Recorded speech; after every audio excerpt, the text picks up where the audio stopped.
Olá, o Estação Cultura está no ar e hoje você confere uma reportagem sobre o livro Os Melhores Textos do Mínimo Múltiplo. Tem também uma entrevista ao vivo com o professor Cláudio Moreno e a gente recebe aqui no estúdio a atriz Ângela Dipp, que está com um novo espetáculo dentro da programação do Porto Verão Alegre. Tudo bem, Ângela? Tudo bom? Espetáculo, Ângela Dipp só para mulheres mesmo? Pois é, ele nasceu sendo Ângela Dipp só para mulheres. E eu fazia as quartas-feiras, tinha uma brincadeira assim, deixe seu homem no futebol e venha rir com as suas amigas. Então era muito engraçado, né? Porque só mulher, elas ficam mais soltas, riam pra caramba, assim. Mas aí agora não, pode entrar homens. E depois o espetáculo foi apresentado também em Portugal, né? É, eu fiz em setembro, em Porto e também em Lisboa. Mas lá eles entenderam que era só para mulheres mesmo, só foram mulheres e uns 3 homens lá que estavam escondidos. Bom, e qual é que é a história desse espetáculo, né? Nasceu a partir de que pensamento, o que você queria propor a partir desse texto? Na verdade, assim, stand-up é sempre, quem faz é quem escreve, né? É o autor. Então, eu me baseei em histórias que aconteceram comigo e roubei algumas histórias de algumas amigas. Então, quando eu decidi que eu queria fazer, né, esse espetáculo abordando o universo feminino, então, sempre que eu conversava com as minhas amigas, eu pegava um caderninho e ia anotando. E as coisas também que aconteceram comigo. E mais, claro, coisas que eu penso da vida, enfim, né, de coisas engraçadas. E aí você aumenta um pouco, né, você deixa mais engraçado, você mente um pouco. E você faz algumas personagens, então, a partir dessas histórias? Não, na verdade, stand-up não tem personagem. Aí seriam sketches, né, que eu também já fiz bastante, quando eu participei do Terça Insano, mesmo no início da minha carreira, que eu fazia muito trabalho... Na realidade, você está ali contando, então, né? Porque assim, o stand-up é o seu depoimento, assim, né? Nasce dessa coisa, assim, de você levantar e dar o seu depoimento. Então, você no caso, fala de coisas da vida, assim, que as pessoas da plateia tenham referência para elas poderem rir, né? Porque para rir você precisa ter referência, senão você fica... Então, não tem personagem. Claro que sempre que você vai para um palco, que você dá uma entrevista, sempre tem um personagem, né? Mas, assim, é de cara limpa, então é meio a Ângela Dipp mesmo falando. E, Ângela, tem alguma relação com outros trabalhos teus, assim, outros textos? Sempre tem, né? Eu escrevo desde pequenininha, assim, né? E me lembro no colégio eu fiz um jornal, eu sempre tive essa mania de escrever, diário e tal. Aí depois, né, profissionalmente, então eu escrevi já um monólogo que chama Por Água Abaixo, que depois virou O Barril, que é Eu Dentro de um Barril, que é uma comédia filosófica. E a Penélope do Castelo Rá-Tim-Bum, que por sinal, né? Ali, ó, o barril aparecendo. Barril aí, né? Pois é. Esse monólogo eu já faço há 16 anos, já é um adolescente. Também tive em Portugal com ele. O Barril foi para Portugal, já tinha ido para Miami, né, assim, fora do Brasil. Eu fiz já umas 40 e tantas cidades no Brasil, né. A gente vê nesse trabalho, por exemplo, ali uma questão corporal super forte, que é um pouco da tua história também, a própria dança. Né? Eu comecei como bailarina aqui no Rio Grande do Sul, né, com a Toni Petzold, com a Ceci Franck, com a Maria Cristina Futuro Bittencourt, e depois no Mudança, com a Eva Chu, enfim. Então, a minha formação é de bailarina, né. É muito legal para ator você ter essa formação, porque tem uma disciplina, né, que o bailarino, não tem como você não ter, sendo bailarino, que você leva para o teatro. E a questão da dinâmica, né, do ritmo, que a dança, né, música, você também leva isso depois como atriz, você já tem muito caminho, né, andado, assim. E esse trabalho é tipo um balé contorcionista. Eu faço, sei lá, umas 40 e tantas posições dentro dele. Uma vez um cartunista foi assistir e ele falou, eu queria desenhar o seu espetáculo. Eu falei, claro. E aí, por conta dele ter desenhado, que eu percebi quantas posições eu fazia, né? Depois ele virou até um livro, esse espetáculo, que é um flipbook, assim, super charmoso, com todas as fotos das posições que eu faço. E o bacana desse trabalho também é que você pode trazer ele sempre em repertório, né?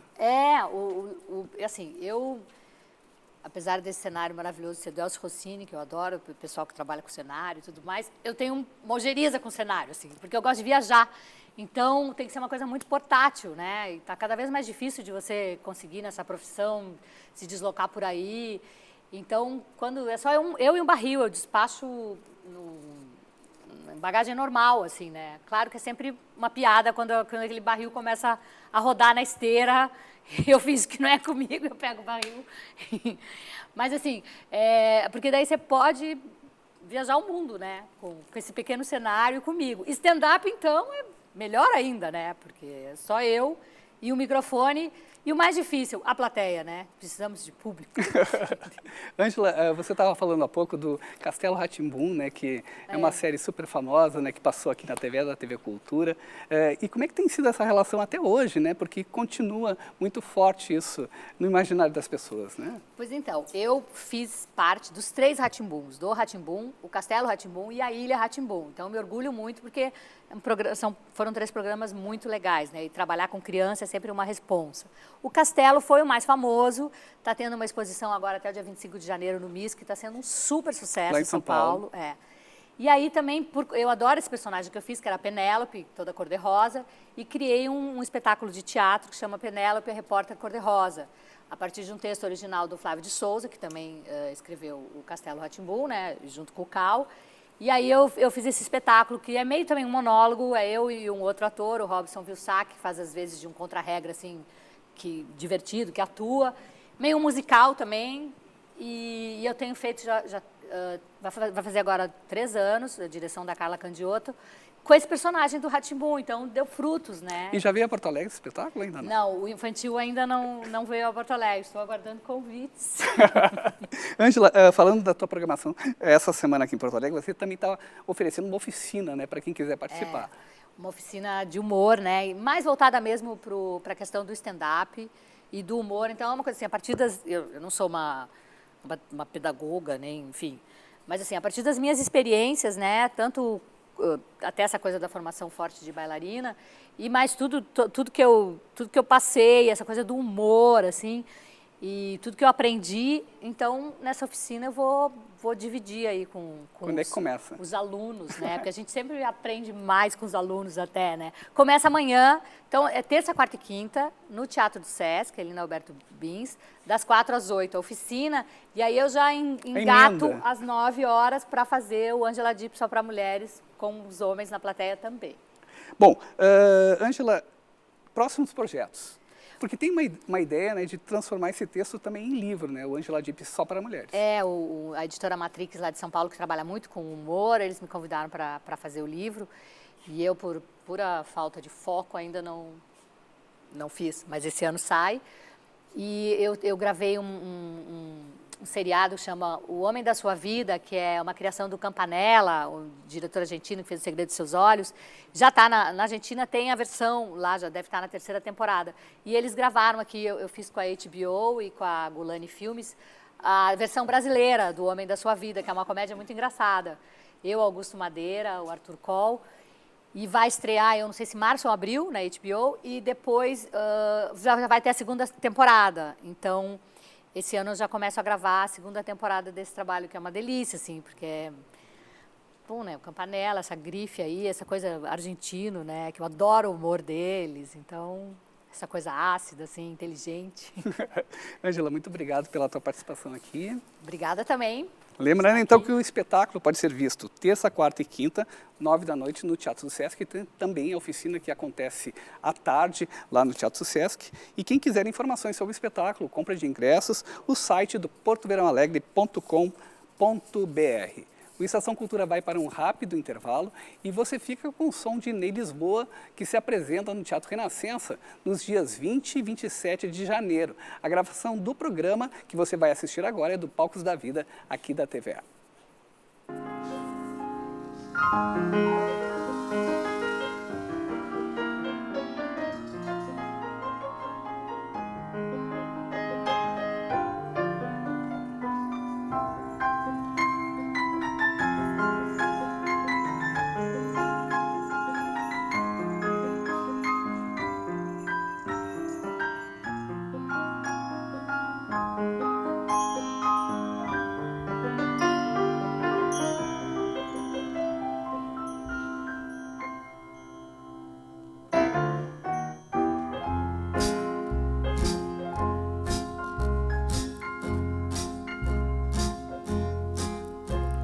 Não se fazem mais realmente novidades como antigamente.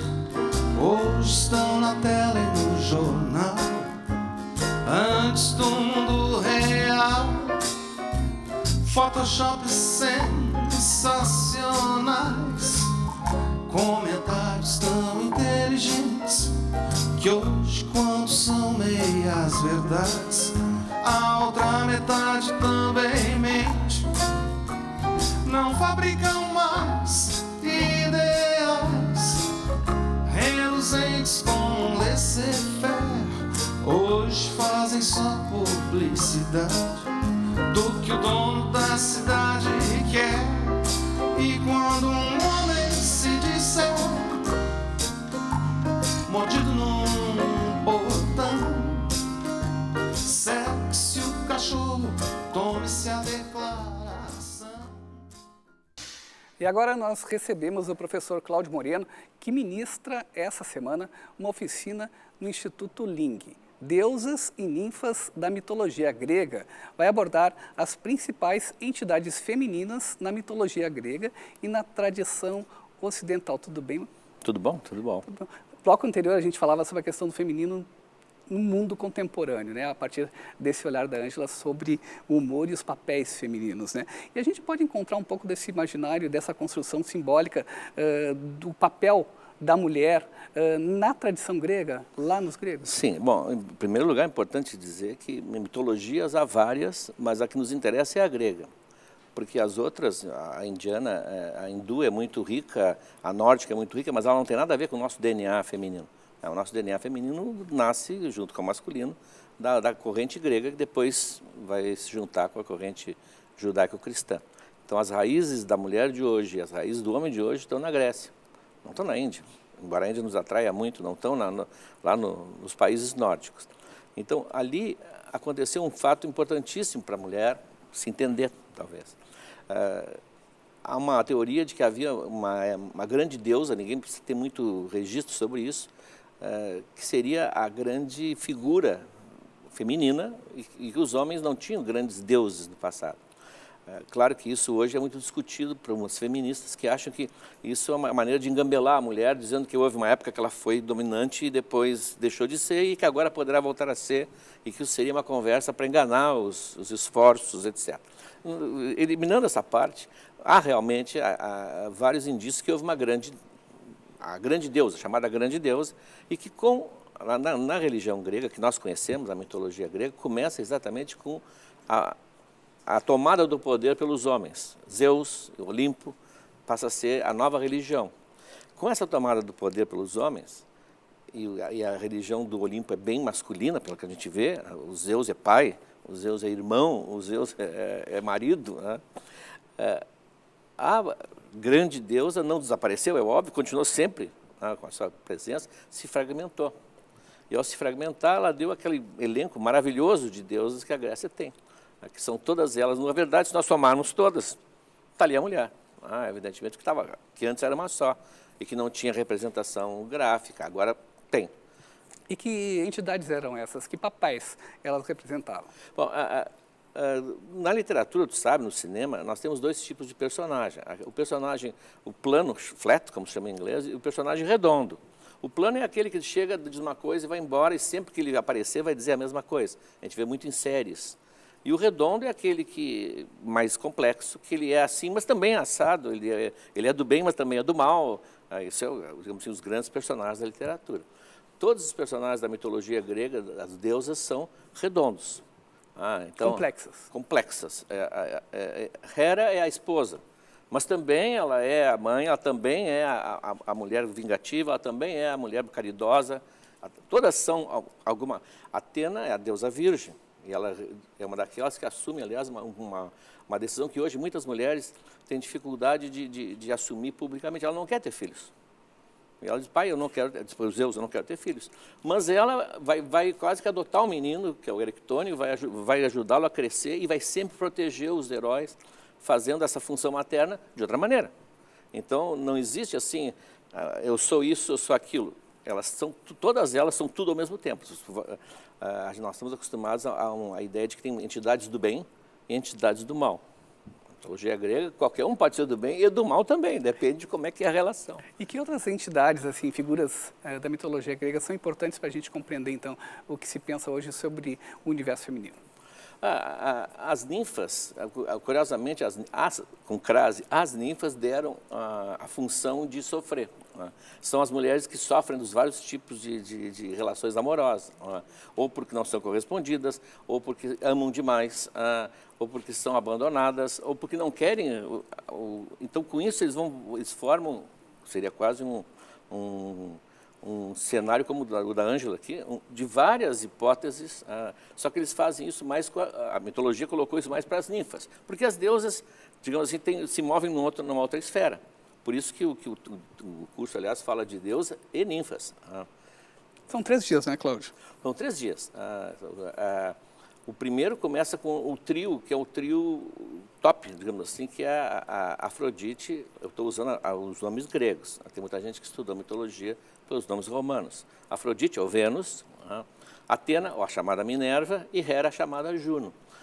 Essas 3 não fui eu que escolhi, elas vão ser escolhidas pelo passado, e toda a tradição, todo o curso é feito com projeção de pinturas que a tradição explorou.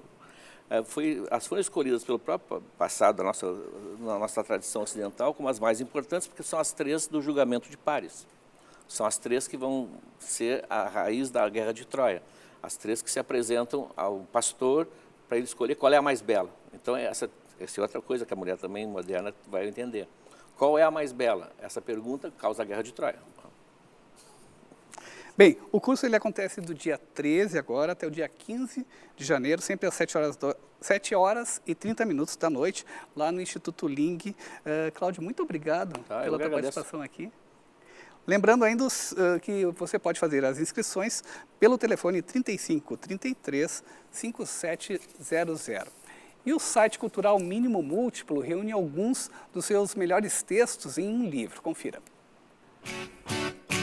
O livro Os Melhores Textos do Mínimo Múltiplo transpõe para o papel a mesma proposta do endereço digital. O jornalista Lucas Colombo aposta em entrevistas e análises mais aprofundadas de temas variados, especialmente da área cultural. Foi uma ideia que eu sempre alimentei, por que não? Se tem um material bom, e múltiplo, como diz o nome do site e também do livro, por que não transpor isso para um livro, para o papel? Eu nunca me imaginei escrevendo de um jeito mais leve, mais descuidado para o site e de um jeito mais apurado e elegante para revista ou para jornal, enfim. Não, os textos no site são bons. E é um mínimo múltiplo porque o que a gente oferece ali para os leitores, para o público, é o mínimo, é o que a gente gosta, a gente escreve sobre o que a gente gosta, sobre o que a gente quer escrever, o que a gente acha importante escrever naquele momento. E é um mínimo que se multiplica para a internet, porque a internet leva o conteúdo para lugares nunca antes navegados, como diria o Camões.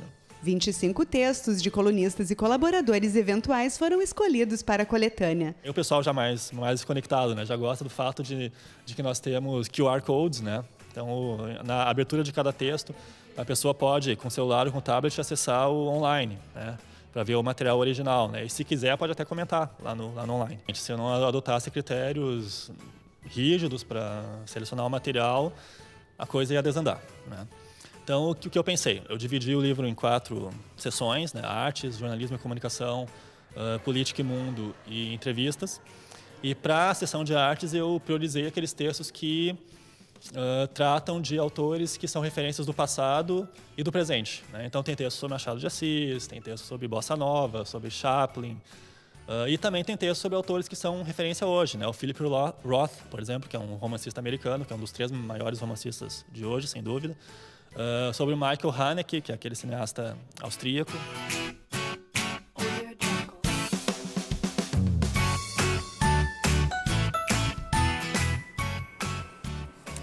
E aqui na TVE nós estamos sediando oficinas de formatação de projetos audiovisuais. O objetivo é capacitar profissionais para editais do Programa de Apoio ao Desenvolvimento do Audiovisual Brasileiro. Eu converso agora com Edinho Costa e Marina Volpato, que são produtores executivos da linha de produção de conteúdo das TVs públicas. Tudo bem? Aqui na TVE a gente tem esse diálogo super forte, com o setor de vocês que está ligado ao Ministério da Cultura. Que setor é esse?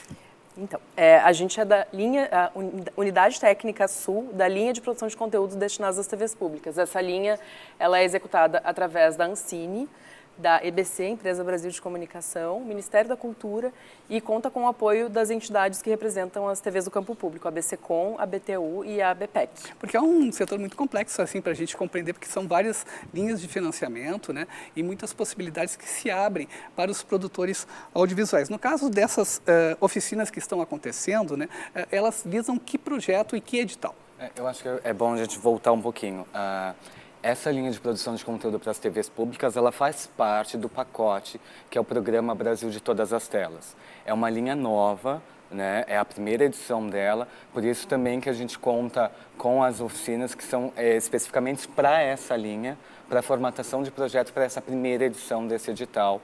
E aí as oficinas elas vêm com o apoio de execução da Secretaria do Audiovisual do Ministério da Cultura. Recursos, em torno de quantos milhões estão envolvidos nessa linha? Pensando no âmbito, o conjunto nacional, são 60 milhões. O diferencial dessa linha é que ela foi dividido por região esse recurso. Então, são cerca de 12 milhões para cada região do país. Assim como aqui acontece no Sul, onde estamos sediados aqui dentro da TVE, a unidade técnica também existe nas outras 4 regiões do país para acompanhar todo o processo da linha, desde o que já aconteceu em pesquisa, agora nesse momento, em dezembro, 23 de dezembro, foi publicado as chamadas públicas e hoje abre as inscrições dos projetos para a linha, né? As oficinas já começaram, né? Isso. E a gente até foi acompanhar uma das oficinas, pegar imagens. O que foi tratado durante esse momento de encontro com os produtores para fazer esse diálogo do edital com o produtor? Então, as oficinas, elas são bem específicas para formatar projetos para esta linha. Então, o professor, ele trata sobre a diferença entre projeto e proposta, trata sobre, a gente faz uma leitura crítica dos editais, tirando dúvidas dos produtores, e também sobre as propostas de programação que estão no edital. Tem gente de todos os 3 estados da região sul que estão participando. E as inscrições ainda estão abertas para outras oficinas? Essa semana inicia na quarta-feira a oficina de formatação para ficção. Então, as inscrições de ficção já foram encerradas na sexta-feira. Ainda é possível se inscrever para a de animação, que é na próxima semana, com o orientador Jonas Brandão, de animação. Então, ainda é possível de participar de uma das oficinas, mas a de animação. Então, são basicamente 3 linhas de atuação que pensa esse edital, é isso? Isso, 3 tipologias que a gente fala, são documentário, ficção e animação. E a gente tem, assim, uma gama bem variada, assim, tem animação seriada, tem documentário seriado, ficção seriada e também documentário não seriado. Depois, a proposta é que esses produtos audiovisuais, eles passem nas TVs públicas, é isso? Isso. Esse enunciado, que é o nosso anexo B dessa chamada, ele vem aí um enunciado de faixas de programação, né? Então, a previsão que temos é que são 260 horas nessa primeira edição que serão produzidas obras seriadas ou não. E todo esse conjunto de programação vai para as grades das TVs públicas, onde os programadores terão também liberdade de programar. Eles vão ter 6 meses de exclusividade desse conteúdo todo, e depois se estende mais 6 meses. O total da licença, que é não onerosa, é de 1 ano, sendo 6 de exclusividade. Depois desses 6 meses, o produtor vai poder comercializar o seu conteúdo. E é importante deixar claro que o edital ele é de financiamento do conteúdo. Então, a partir do momento que ele começar a comercializar esse conteúdo... investimento, desculpa. A partir do momento que ele começar a comercializar esse conteúdo com qualquer TV pública ou não, parte do pagamento das licenças retornam para o fundo. Isso é muito bacana. E dentro dessa linha, quer dizer, de programas que serão produzidos, né, tem infantil, tem documentário, né, tem ficção. Isso é muito legal, porque contempla a variedade de públicos, né, da TV. Exatamente. É importante falar também que esses enunciados do edital, eles foram propostos pelas próprias TVs públicas. Elas que disseram o tipo de conteúdo que elas gostariam de produzir, foi feito todo um estudo em cima da grade também, né, do que elas produzem. Então, esses enunciados, eles partiram a partir, né, das temáticas e também dos públicos que a TV gostaria de atingir. Foi pautado também por um seminário, que foi o primeiro seminário das TVs do campo público, que aconteceu em Brasília, onde foi reunido presencialmente diretores de programação e presidentes dessas TVs que estão envolvidas já, tanto lá presencialmente também como foi possível participação remota. Né? Então teve também aí um estudo presencial com eles, estudo georreferenciado dessa programação. Então houve aí uma grande pesquisa para construir esses enunciados de faixa de programação. Edinho e Marina, muito obrigado pela participação de vocês aqui. Lembrando então que quem quiser acessar esses editais, as propostas de cursos e oficinas, pode acessar o site então cultura.gov.br. O Estação Cultura fica por aqui e a gente se vê na próxima edição. Tchau!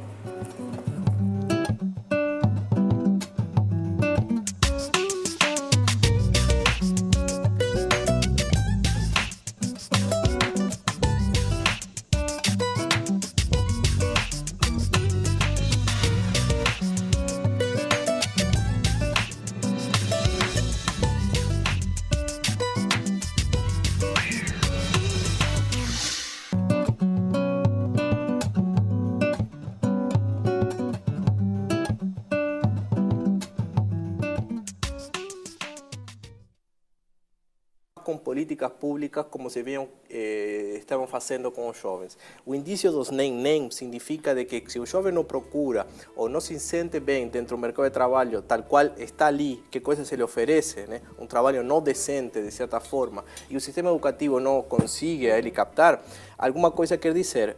Eu acho que o paradigma do esporte e lazer, o paradigma da educação do trabalho um pouco se esgotaram. Temos que apelar um pouco mais para a cultura digital, para uma nova iniciativa de inserção aos jovens nessa nova linguagem do poder. Falaremos outros momentos ainda, o Certamente. tempo esgotou por completo, mas tem muita coisa para se falar ainda. Muito obrigada pela vinda de vocês, pelas informações, obrigada a você pela sua companhia. Uma boa noite, até amanhã.